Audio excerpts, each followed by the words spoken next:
Welcome to the GLP-1 Hub podcast. I'm Anna Reisdorf, registered dietitian and GLP-1 user, and I'm excited today to introduce one of my nutrition colleagues who is going to talk about using GLP-1s to manage her PCOS and hormonal imbalance during perimenopause. So we're going to talk all about that. Super interesting conversation with her.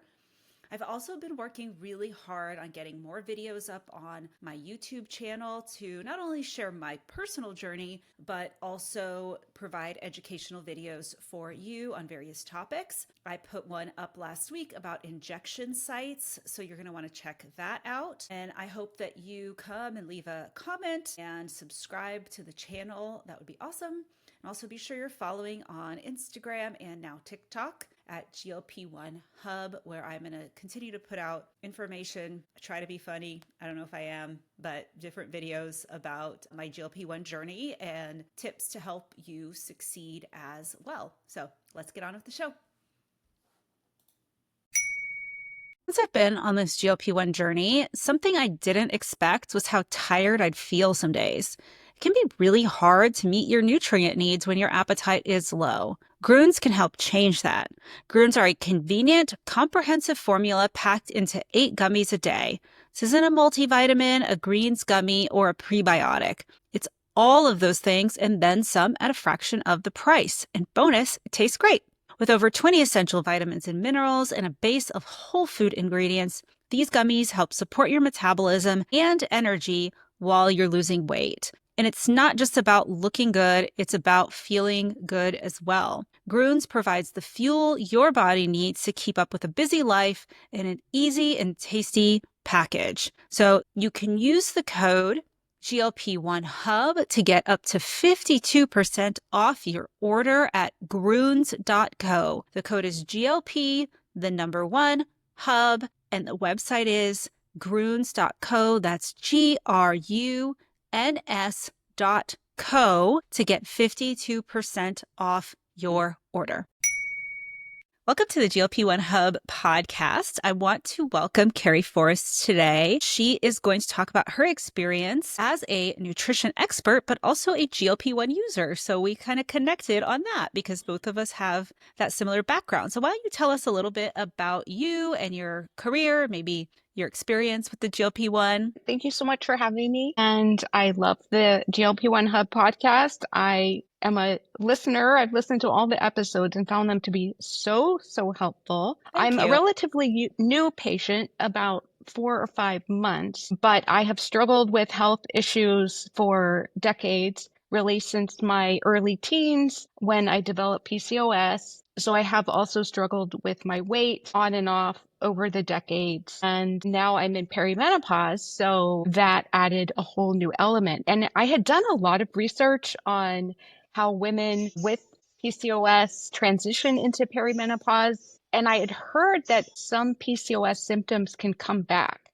So I thought that that was very interesting. And so I was actually mentally prepared, but I wasn't really seeing it until I would say within the last year. So I turned 50 last year, and then I started noticing my fasting insulin was going up. And then prior to that, so for like the last 5 years, I was gaining weight. So not at a huge pace, but I wasn't changing anything and I was gaining weight. So it was very frustrating. I was really doing my best. And as you mentioned, I do have I have a master's degree in public health, and I'm also a certified holistic nutritionist. And my career has been spent writing about nutrition and a lot of recipe development. Mm-hmm. So yeah, so I really felt like I was trying to learn to love my body and the changes that I was undergoing. I was really trying to take a positive mindset about that. And I kind of had learned to love my new body with an extra about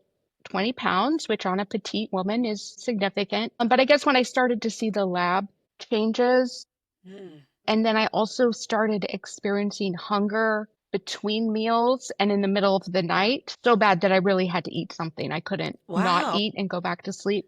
So I could tell that something was really happening with my blood sugar. And then I figured, okay, this is probably important to talk to my doctor about. So before you got into the perimenopause, was the PCOS like managed or? It was managed. It was managed. And that's where I have to say, probably my nutrition background really worked to my benefit. So I was doing all the things and reading all about PCOS. And I do think that lifestyle and diet can really help manage PCOS. So I'm happy to say that I had, for a long time, not having a regular cycle. I had been able to, and I was on birth control, but I was able to come off birth control for like about 15 years. I was having a normal cycle and I felt like, okay, like I found a good place. I'm really following all the recommendations. I think PCOS does have a lot to do with blood sugar instability and insulin resistance. And so doing things like staying active and trying to eat low glycemic foods, balanced meals, eating regularly, those can all help manage PCOS. Sure, sure. So, in your mind, it was sort of the shift with the hormones that triggered the PCOS to kind of rear its ugly head again, despite these other lifestyle changes that had worked. Yeah, I think so. Looking back on it, and again, I think it was really like the insulin desensitization or the blood sugar instability. That's what I was feeling in terms of the PCOS. Okay, so where did you hear about GLP-1 or how did that come about as an option? So it was through a different podcast, and it was I think a perimenopausal woman, maybe two perimenopausal women talking, and are both health practitioners and mentioned that it wasn't just for diabetes and obesity, but could actually help women in perimenopause who were having the exact same issue that I was having. So in other words, have gained weight, still gaining weight, really can't turn it around, and starting to see changes in lab results. And so I heard that podcast. I just happened to have a doctor's appointment the next day. It worked out so beautifully. I went to my doctor and I had absolutely no idea what he would say. I mean, I had heard the bad things about GLP-1 also from some prominent health practitioners online who had talked about the scary parts of it. So in my mind, I was very confused and I had no idea what my doctor would say.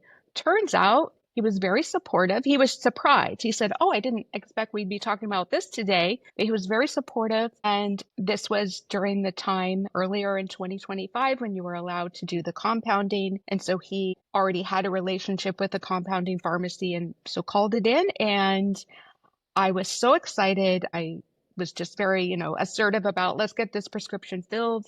And I think they overnighted it to me the next day.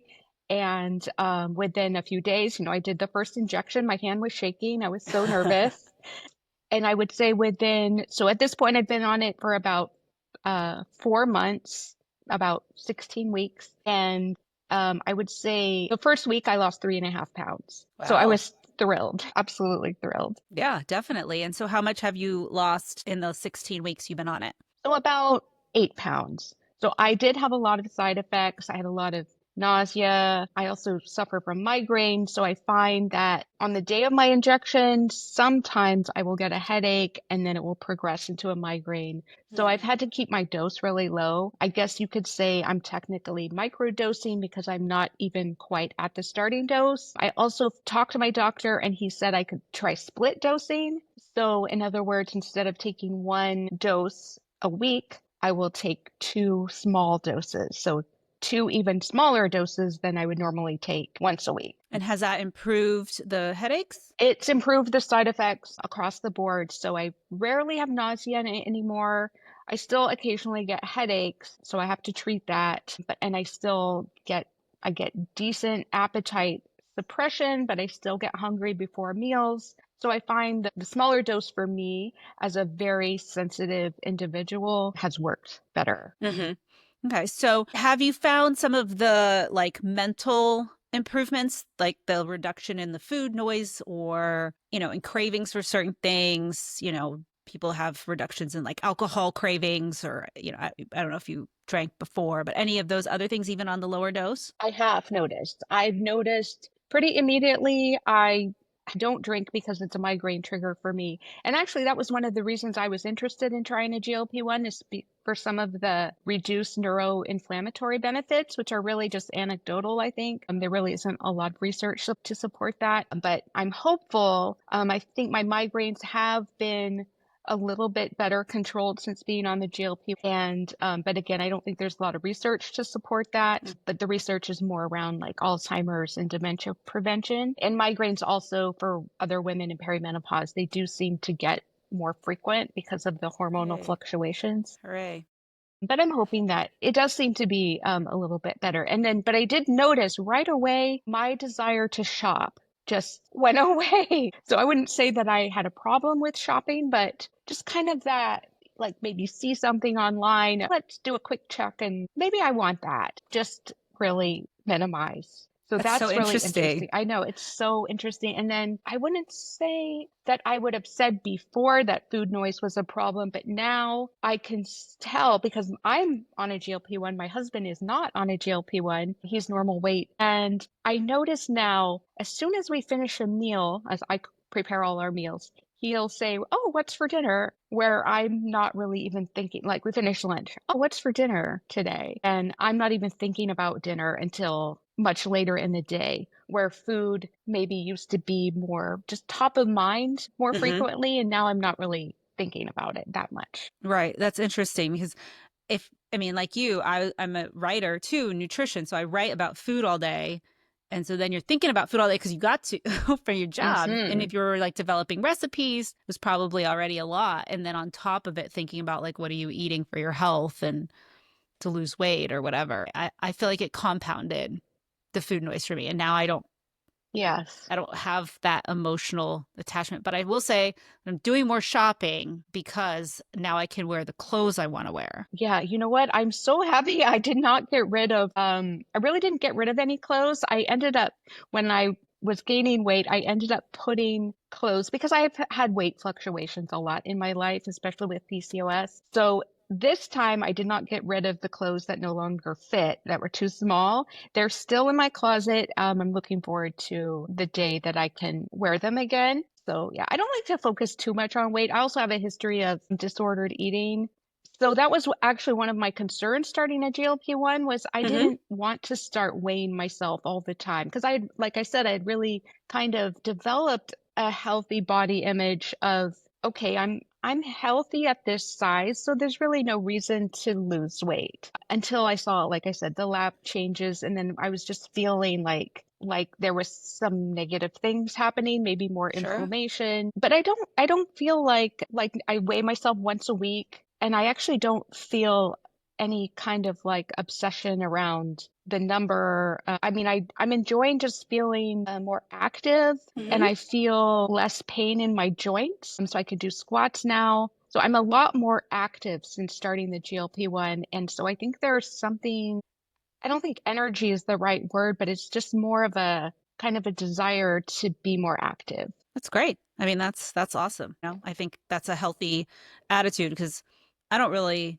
concern myself too much about what I weigh either, but there's been new types of clothing that I've never been able to wear. Mm. And so that makes me very happy. Yeah, it's exciting. So It's a bonus. definitely, definitely. But now I'm 45 and I'm not single and trying to get out there. So anyway, it's just for my husband, I guess, and myself. So I wanted to. So you mentioned you're on the compound, and the doctor was able to put a prescription for the pharmacy. So where's the status of that now? Are you still on the compound, or are you able to get it still? So because I'm on a small dose, I go through the vials very, very slowly. And so when I heard that the compounding was going away, I refilled. So I think at this point, I'm good until several more months, and then I'm just going to have to see. I don't plan to go off of it just based on what I've heard from other patients. And it seems that there's kind of a trend now that doctors aren't necessarily recommending people come off of it completely. I'm aware of the research around weight regain. So, and then if I am getting benefits for inflammation, like neural inflammation, or even just body inflammation, joints and things like that, I foresee myself staying on a low dose, maybe, every 10 days, something like that. So yeah, I really don't know what's going to happen. I feel Hmm. confident that there's going to be more options in the future, and hopefully not too expensive. I never tried to go through my insurance because my doctor just said he had had bad luck trying to go through insurance with patients, so we didn't even try that. So yeah, I am paying out of pocket, but when you're on a lower dose, it really brings the cost down. Like for me, it's been like around $60 a month. That's pretty Yeah, reasonable. and it's Yeah, very affordable for me. But definitely. so I hope it is like that going forward or becomes more affordable for people. Yeah, definitely. I mean, that's just like the huge issues because it really is something that you're supposed to stay on to some degree. And if you can't afford it, like long term, then what's the point really getting those benefits in the short term than not ongoing? And now it's time for our Hero Bread tip of the week. And today's tip is about pasta and not bread because Hero is launching a brand new penne this week. So, do you need a filling meal for work? Try this quick meal prep recipe for a protein packed lunch. Cook Hero penne, then toss with cooked ground turkey, sauteed peppers, and marinara sauce. Portion it into individual containers for the week for a quick and filling on the go lunch. So, if you want to give the new penne a try and all of their other delicious products, you can get 10% off your first order with the code GLP-1 Hub at hero.co. That's GLP, the number one, hub at hero.co. I want to tell you about CaloCurb. CaloCurb is a 100% natural appetite management supplement featuring Emaricate, a patented hops extract developed in New Zealand over 15 years, backed by 30 million in scientific research from Plant and Food Research, New Zealand's largest Crown Research Institute. It works by activating gut-brain signals, including GLP, to help you feel full faster. It's clinically shown to reduce cravings by 40%, hunger by 30%, and calorie intake by 18% in just 1 hour. So, whether you're working on general weight loss, maintaining your progress, or transitioning off a GLP-1, CaloCurb is a great natural way to stay on track. And they are offering 10% off your first order to my audience when you use the code ANNA10 at calocurb.com. That's the code ANNA, ANA 10 at calocurb.com. But I wanted to ask you because we've both experienced a little bit of judgment around our choice to use GLP-1 health and nutrition professionals. So what are some of the things that you have experienced in that realm? Yeah, I was not expecting that. I've found in general the GLP-1 community has been incredibly supportive. I've been sharing my journey on social media and just really trying to share tips and trying to share inspiration and be supportive of especially other women because women's health is kind of my passion and my where I have the most experience. So yeah, I've had a little bit of pushback.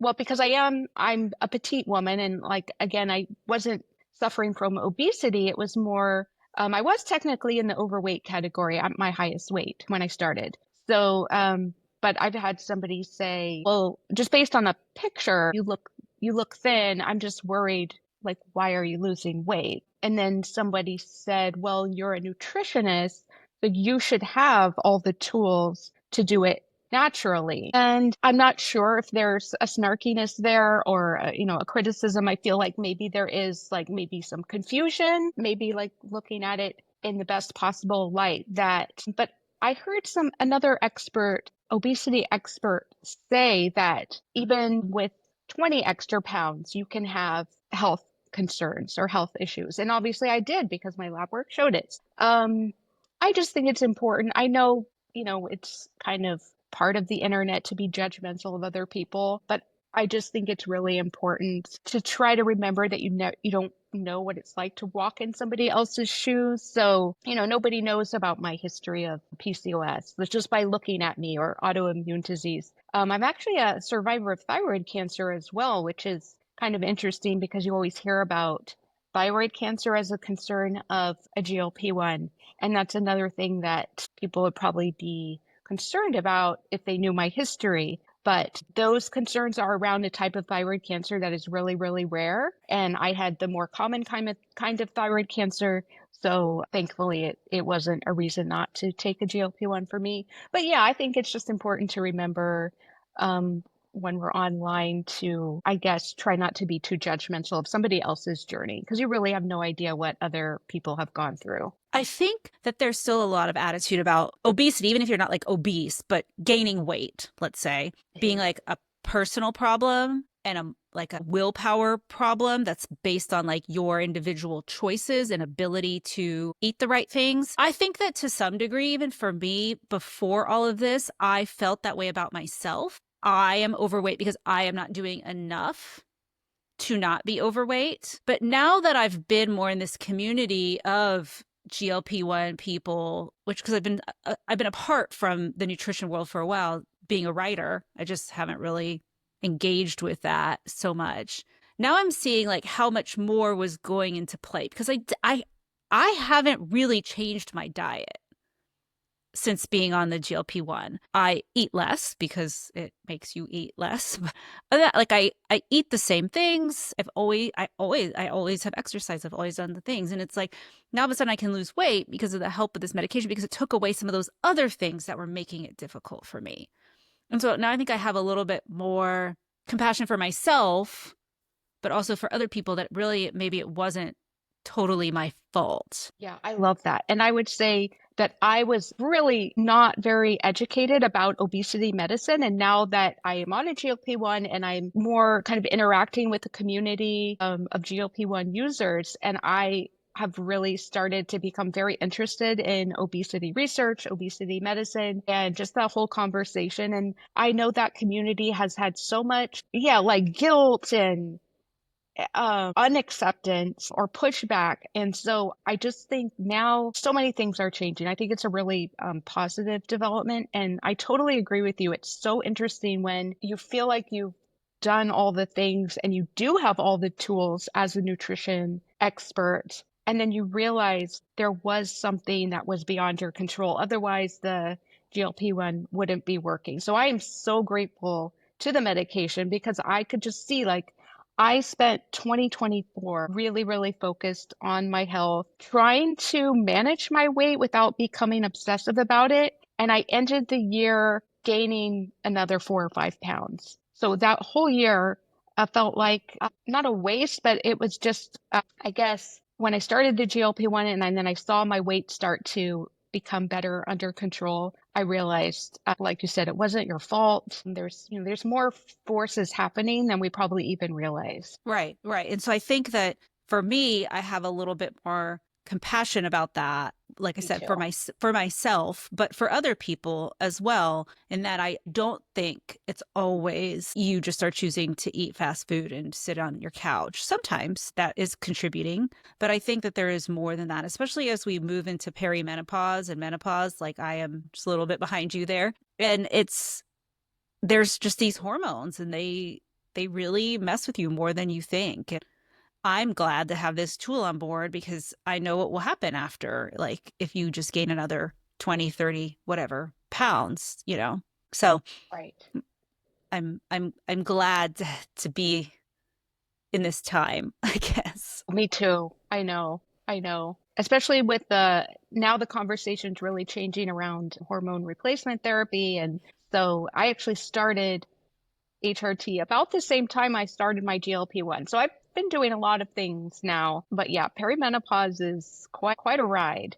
You think you kind of have your body figured out and then you're almost starting over again, it feels like. I know. And it wasn't like I had heard, you hear about menopause, but this perimenopause thing, like I hadn't really heard many people talking about it in my life. Maybe they just suffered through it before and just thought, well, now I'm crazy or something. I Yeah, don't I know. think so. I think so. I'm so glad that I'm not 10 years older than I am. I think now is a positive time to be going through all these changes. Sure. So what about people like in your real life, not on the internet? Have they been supportive? Have you told anybody? Like where are they with that? Yeah, I've been really outspoken. I think maybe because of that experience of trying so hard, still gaining weight, that and being a nutrition professional, I have the confidence that I knew I had tried everything. People can tell me, I did have one person in my life.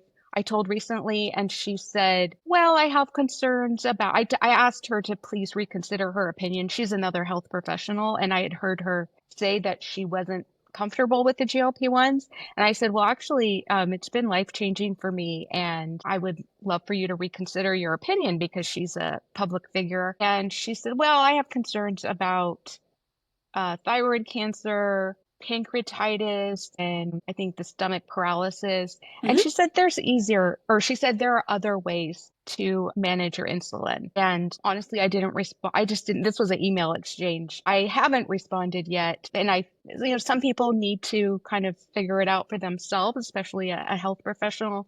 But as far as my personal friends, I've been very open about it. And I think there's been some confusion because people don't know what private battle you've been fighting. And they don't know, or, maybe 10, 20 pounds, people don't necessarily notice Right. that you've gained. Mine was closer to 20 pounds. And then as women, it can be a sensitive discussion to talk about weight, but I'm very open about talking about it and talking about my journey. And because I also think that it's just going to become more and more part of the conversation. So it's important to put out like positive experiences, truths, as opposed to like scary things. Hmm. Yeah, I've tried to be supportive of people who've come to me with questions and like wanting to try it, or even encourage people who've tried to talk to me about their weight. And I'm like, I mean, this is what I did, so you may want to consider Right. it as well. But it's just interesting, like how people are often surprised, and I'm like, what did you think? Like suddenly, I just dropped 40 pounds after Mm. like being overweight this whole time you've known me. You think I didn't want to do that before? I don't, Yeah, it's so interesting. It's Yeah. still, I think weight is just a very, very sensitive topic. It's almost like when you're with friends and they say, don't talk about religion or politics. We almost Hmm. have to add weight to that. But now I think because of the GLP-1s, maybe this topic won't be so taboo to be talking about weight because this is such an amazing tool. I think, there's ways to use it correctly and there's ways to abuse it. And maybe that's where some of the concerns come into of like, oh, Carrie just wanted to, I don't know, fit into a smaller size or something. And like, obviously, there is a little component of vanity there, Sure. but that's kind of just the reality of it. So I would never deny like that, oh, I feel better. I feel more comfortable in my body at a certain weight. But ultimately, I try to keep the conversation on health. Sure. Yeah, definitely. I mean, is there really something wrong with like feeling great, looking good, and I mean, I think that's okay. Like I feel more confident. The other day we went to this sushi restaurant that we've been going to for years and years, and I guess our normal waiter hadn't seen me for a while, and I walk and he's like, "Pretty lady." Like it made my Mm. whole day Uh-huh. because I was wearing this dress that I felt like it really looks really good in, and I mean, the sushi waiter is of no consequence to my life, but it just was a nice compliment. Yeah, well, I think, it's like anything. There's a fine line between like being over preoccupied with your appearance or how you look. And then there's the other side where you just want to feel good in your body. And I really think that we all deserve that, no matter what that size is. Everybody's different. And I think we can still celebrate, different sizes and women being beautiful at different sizes. So it really just comes down to like you as an individual. Yeah, definitely. So I always like to ask at the end of our podcast, what do you see as the future of GLP-1s? Is there something you're excited about that's coming down the pipeline? What do you think? Oh my gosh. I just think the whole topic is so exciting. It's so fascinating. It's just such an amazing tool. And I think you probably feel the same way as somebody who's worked in this industry for so long. I just did some advanced training on coaching clients on weight loss medications. And Oh, part of cool. that was learning about all the previous weight loss medications that have come before GLP-1. So different classes, which were more like, I mean, almost like amphetamines. So this class where I believe, until the research says otherwise, I believe this class of medications is actually health promoting in the way that it's helping our blood sugar. It's not making you like all amped up. Hmm.